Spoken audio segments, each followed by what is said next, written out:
Jobo knyga, 27 skyrius. Jobas tęsė savo palyginimą.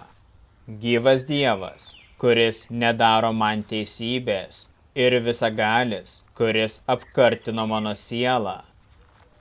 Kol aš kvepuoju ir Dievo kvapas yra mano šnervėse, mano lūpos nekalbės netiesos ir mano liežuvis neapgaudinės. Taip nebus, kad aš pateisinčiau jūs. Savo nekaltumo neatsisakysiu iki mirties. Teisumo tvirtai laikausi ir nepaleisiu. Mano širdis man nepriekaištaus, kol gyvensiu. Te mano priešas bus kaip nedorėlis, tas, kuris puola mane kaip neteisusis. Ar yra veidmainiui kokia viltis, nors jis ir daug turi, kai Dievas atima jo sielą? Ar Dievas išklausys jo šauksmą, kai nelaimės užgrius jį? Ar jis linksminsis visagalyje ir nuolat šauksis Dievo?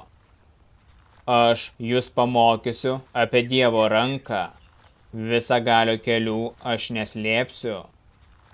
Jūs patys tai regėjote. Kodėl jūs tad taip tuščiai kalbate? Štai nedorėliui Dievo skirta dalis ir prispaudėjų paveldėjimas iš visagalio. Jei jo vaikų padaugėja, jie skirti kardui. Jo palikuonys nepasisotina duona. Kurie išliks po jo, tuos mirtis nuves į kapą ir našlės jų nepraudos. Nors jis turi sidabro kaip smėlio ir drabužių kaip molio, bet jo rūbus teisusis vilkės, o sidabrą padalins nekaltasis. Jis stato namus kaip kandis, kaip sargas būdelę pasidaro. Jis atsigula turtingas, o pabudęs ir atvėręs akis nieko nebeturi.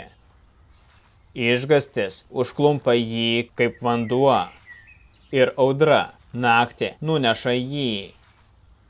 Rytų vėjas jį pakelia, ir viesulas išplėšia jį iš jo vietos. Svaido be pasigailėjimo, nors jis labai stengiasi nuo jo pabėgti. Žmonės plos savo rankomis dėl jo ir švilpdami jį išlydės.